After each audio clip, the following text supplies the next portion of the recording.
Are you struggling to understand Agile and to define your role as an Agile business analyst? If so, stick around. You don't want to miss this information. Hey, Doc Squad, Dr. White here with the Business Analysis Doctor.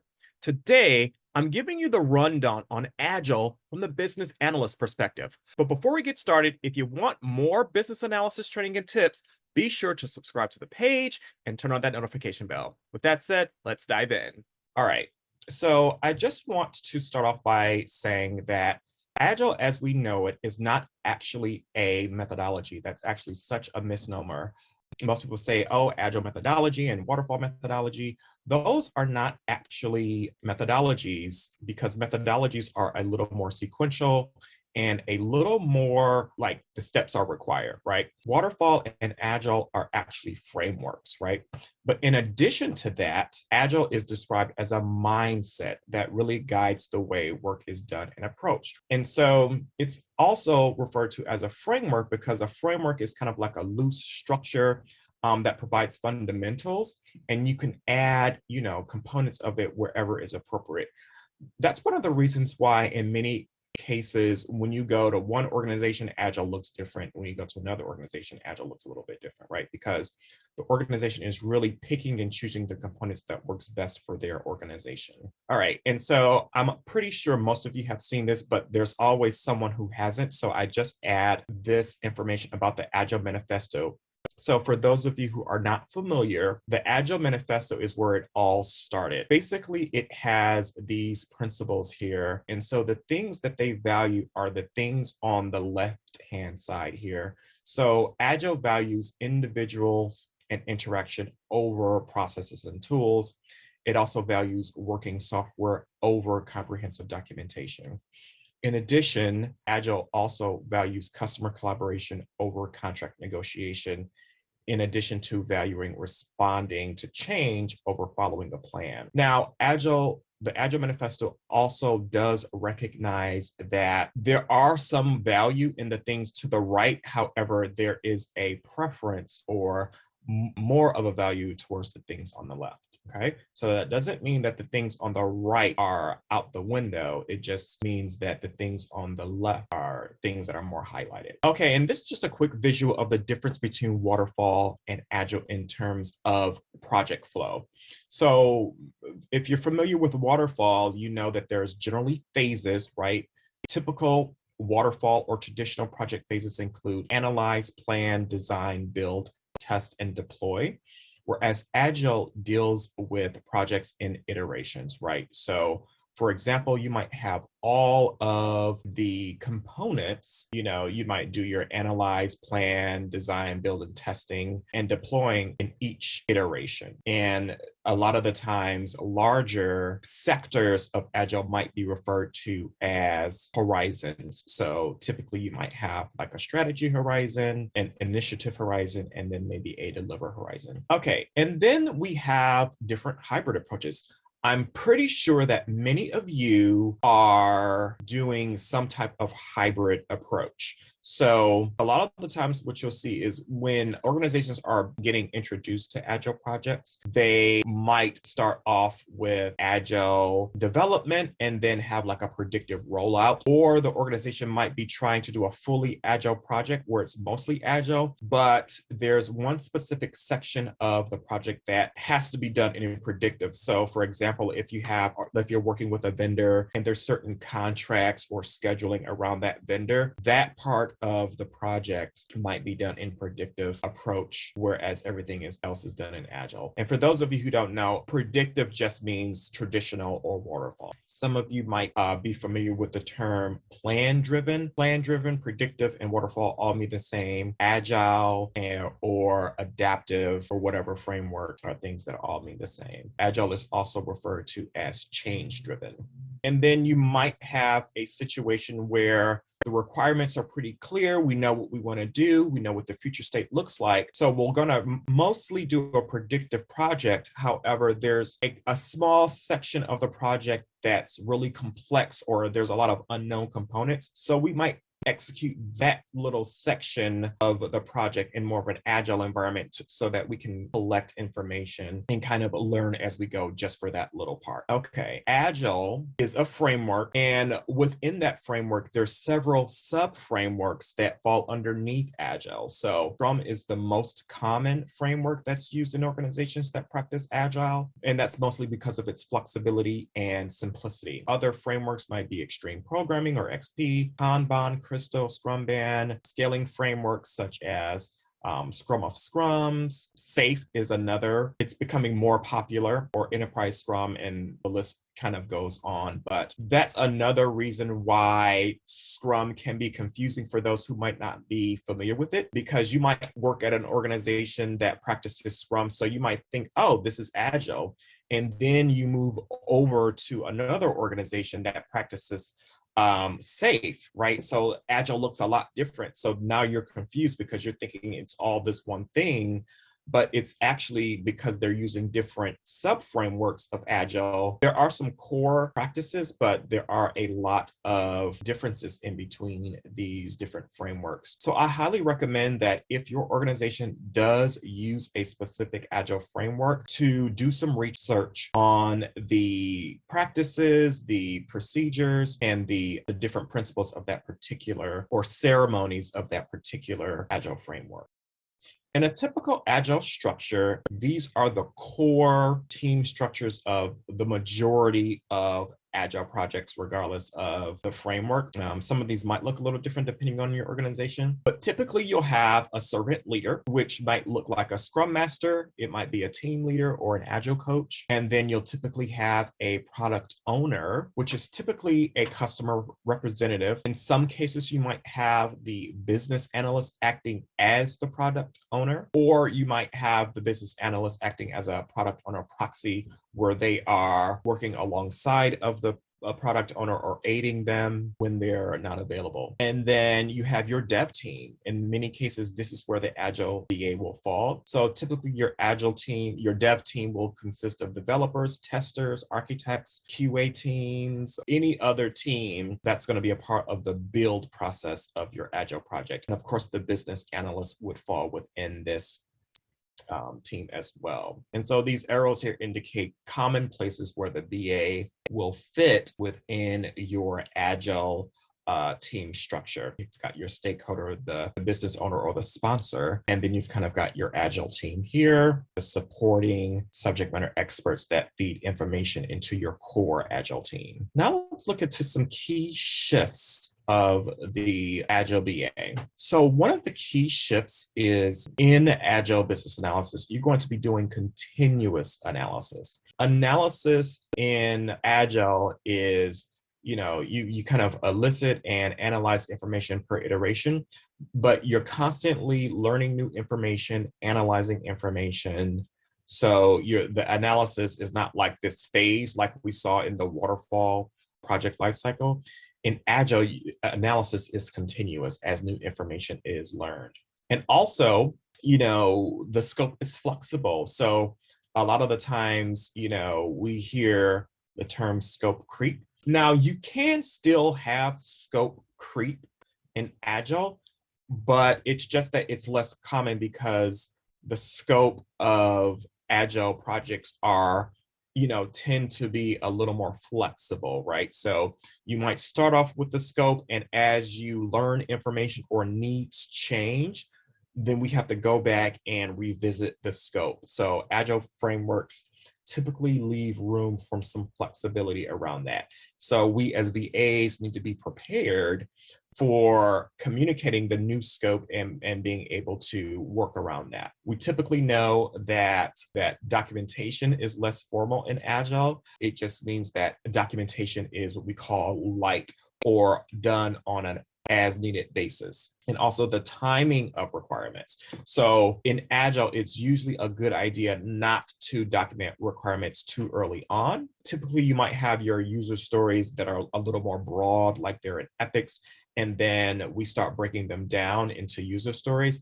But as we get closer to the execution of those, we will start decomposing those and elaborating on those to get them where they need to be in order to go into the next iteration. So timing of requirements in Agile is done in the last responsible moment, which means just before we actually need it and not too early on before that. And then in business analysis for Agile environments, the scope of the BA role and responsibilities might be shared or expanded. A lot of Agile environments work in what's called a T-shaped environment that looks like this, which means that you have a deep knowledge in one area. So for us, or the BAs, that will be a deep understanding of business analysis, but we have a broad, high-level understanding of things. So we might learn about QA, we might learn about a little bit of lightweight development, we might learn about architecture or things like that, right? So our skill set is expanding, but we still have that deep business analysis knowledge base. So we're still the BA expert, and we might even be training other team members like the QA team or the developer on some business analysis best practices. One thing I want to highlight is the fact that in Agile, the business analyst title might be marginalized. However, the skill set is emphasized. And what that means is in a lot of Agile frameworks, the BA role is not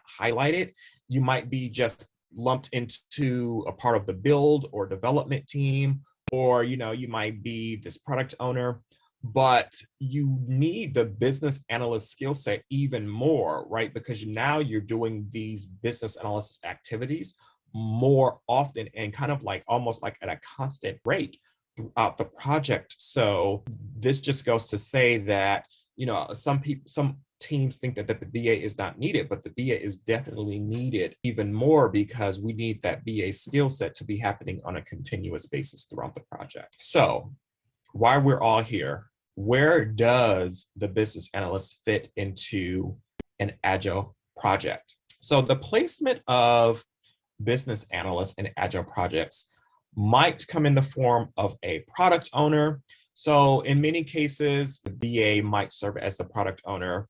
There's conflicting opinions about the efficacy of this, but it largely depends on the organization's structure and needs. Then we have the BA acting as the product owner proxy. This is in environments where the product owner is not fully dedicated to one product or project. So there may also be cases where the product owner is newer, so they don't have the full product owner skill set, which requires some traditional BA skill sets, right? So things like creating user stories or identifying the value of a product or cost analysis, right? So these are things that are traditionally BA, skill sets. And a lot of the time, a product owner might be someone who has a lot of business knowledge, but they're stepping into the product owner role. So a lot of those project management or business analysis type of skills, they don't have yet. So the business analyst might be paired with them to help supplement, or if they're not available, the BA can step in their absence. And then we have the Agile business analyst. So this is most often used in frameworks where the team doesn't emphasize or change the roles as much. So things like Kanban or hybrid environments, the structure of the teams don't change as much. So the BA will just use Agile techniques and work closer with the development team, maybe help with testing, and they'll also have like a strong understanding of the Agile development process, right? So they're just getting more involved in maybe the Agile development ceremonies, but they still keep their role and they're, still kind of like a part of their own BA space. And then, like I talked about earlier, the BA may serve as a dev team member. And this is where you have your cross-functional teams where the Agile team is fully immersed. They form an Agile team at the beginning of the project and learns new things, and it has this cross-functional role. Okay, so I'm going to go through each of these BA roles individually a little bit more that I just talked about. Now let's look at the business analyst as the product owner. So typically the pros here is that the BA is kind of like a natural fit for the product owner role. So a lot of the times it might be considered a promotion or an expansion of the BA role. Also, the BA will have the needed skill set for the product owner role. And this transition works well when the BA is fully transitioned into the product owner role, meaning they're giving full decision responsibilities and things like that. So some considerations is that the BA may not have adequate subject matter expertise for determining business needs. So that might be a transition that the BA has to, it might be a learning curve for the BA. Also, the BA may not be comfortable making project decisions yet. So that is also something that the organization has to affirm the BA that they're the decision maker, and the BA will have to step into that role, that part of the role. Also, some consider BA hybrid to be, ineffective just because people feel that they need to be separate roles. But like I said, this is something that really is dependent on the organization, the structure, the project itself. Then we have the BA acting as the proxy. So some of the pros here is that you have additional coverage for product owner responsibilities, right? The business analyst can support the product owner in weak areas. So like I mentioned, if the product owner is new, they have all of the business knowledge, but they still are lacking those project management skills. The BA can help supplement that, especially in areas like writing user stories, right? And prioritizing, right? The BA can help facilitate that. And also the BA can fill in when the product owner is unavailable. So, a lot of the times product owners might not be completely 100% dedicated to one project. So if a product owner is dedicated to multiple projects while they're away doing something for another project, the BA can step in when that product owner is not available. So some considerations here is that the BA may not be comfortable making product decisions without the product owner if they are stepping away. And also, this could add an additional layer of complexity around authority, right? So if you have a BA who can make decisions, a product owner who can make decisions, it's kind of like, okay, who's the decision maker here? Wonder if the BA and the product owner have conflicting responsibilities, right? And so another consideration is that the product owner could potentially be held responsible for a decision or an action that's made by the BA, right? So if the BA does something and the product owner doesn't know about it, that product owner still might be ultimately responsible for the consequences of that decision that was made by that BA. And like I mentioned earlier, this could lead to some conflict around prioritization when the BA is absent, if maybe the product owner and the BA have some conflicting opinions or ideas. Okay, so a business analyst as a agile analyst. So a lot of the pros here is that this can help facilitate the organization's transition into agile. So what this means is that there's not a lot of disruption. It's just that the BA is often going to be learning more about agile practices and transitioning how they communicate with the team and how they're documenting requirements, right? So the BA will be learning agile concepts in a lot smaller chunks. So this is much less disruptive than a full immersion into transitioning into agile. So some considerations here is that framework integration can be challenging. So this is the most common approach in hybrid approaches, right? So when you're integrating agile with waterfall, sometimes there can be a conflict between the dev team and the project management team, right? So everything needs to be carefully planned out and articulated. Communication does have to be tight here because we need to know what's going on, what to expect, and things like that. And also the dev team may be tempted to leave the BA out of some of the agile ceremonies. So the business analyst will have to be diligent about making sure that they're aware of these ceremonies and that they let it be known that they want to be included in these ceremonies. Also, sometimes this can actually hinder the BA transition into agile because when business analysts or PMO might get too comfortable in that hybrid approach, right? They don't get fully immersed into serving as that role in the dev team, okay? So when you get too comfortable with that hybrid role, you don't fully transition into a fully agile team or role, which is ultimately the goal in many cases. And also documentation must be carefully coordinated, right? So this is, again, a place where expectations need to be set. What's the appropriate level of detail?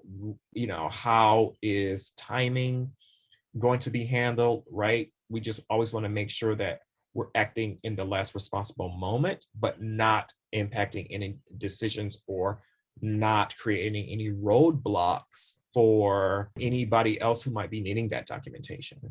And then again, we have the BA acting as a dev team member or a build team member or an agile team member, whatever the organization calls it. Some of the pros here is that the BA roles and skill set can expand. When you're working in a T-shaped environment like this, it increases team task coverage. So if one person isn't available, it's easier for someone to jump right in, right? So there's more coverage and it tends to be more efficient because the team is more empowered, right? We don't have to rely on someone to do something if they're not here. We can just go in and assign ourselves to these tasks as long as we know how to do it appropriately. Some of the considerations here is that this only works in cross-functional or T-shaped environments. Team members must be willing to train one another. Also, this requires time for the knowledge transfer, right? Because a lot of these skill sets are very intricate, right, or detailed. So we do need to make sure that we do allow time for this transition prior to just jumping into this agile team. And the roles need to be clearly understood and defined ahead of time.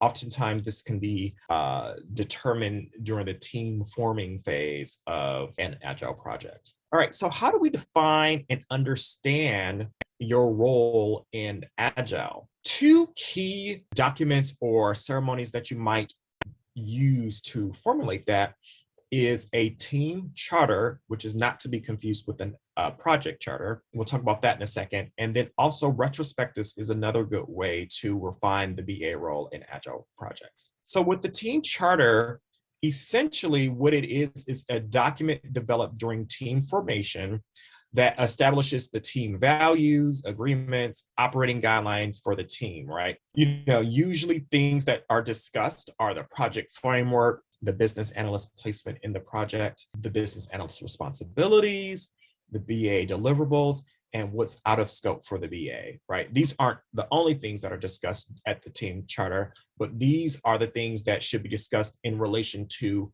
the business analyst role, right?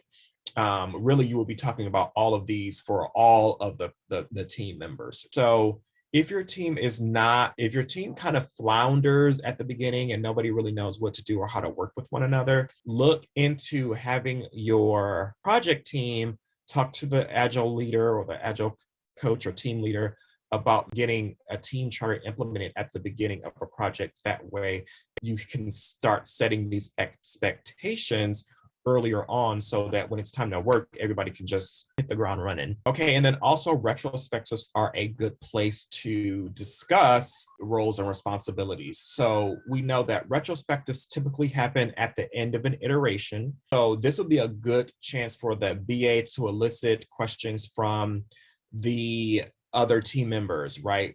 In terms of the effectiveness of the BA placement, the effectiveness of the deliverables that the BA had executed or delivered, if there are any responsibilities that need to be adjusted for the BA or adjustments to the requirements timing, or maybe even adjustments to the knowledge transfer process. So we know in retrospective, we're talking about what went well, what didn't work well, and things that we want to start doing or how we can make improvements. So in the how we can make improvements and what didn't go well area, this is where we would start kind of asking those questions around, our quote unquote business analyst performance or agile BA performance. All right, and really quickly, what are some common BA responsibilities, right? So there's a whole list of these, right?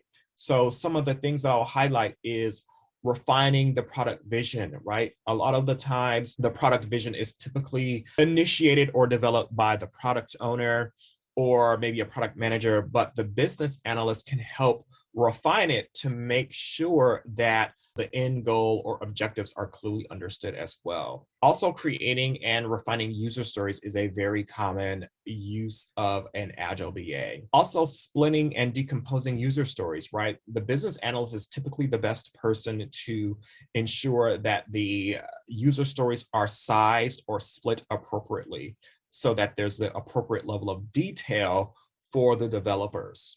Also, refining acceptance criteria, right?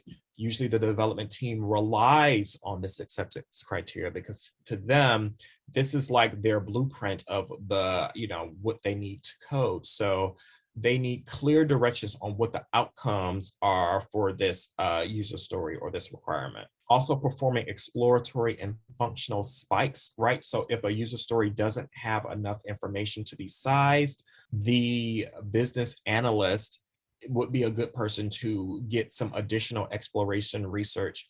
Maybe if we need to do some proof of concept things or something of that nature to help the developer be able to better estimate this requirement or user story. Also facilitating feedback loops and assisting in developing a product roadmap. So in Agile environments, the product roadmap is equivalent to the traditional project plan. The project roadmap is really like going to be the list of the things that we're trying to do for this particular product or project. Also eliciting user stories from stakeholders and product owners, right? So that's typically how we get the user stories documented, is eliciting requirements from them. And then resolving any analysis related roadblocks. A lot of the times the Scrum Master or the Agile coach or team leader is responsible for resolving project related roadblocks, but anything that's related to specifically around analysis, the business analyst can really help resolve that. Understanding the fundamentals of Agile is critical to adding value to Agile and hybrid projects. But if you want to know more about the day-to-day functions of an Agile business analyst, be sure to check out the video below in the comments, and I'll see you there. Thanks for watching.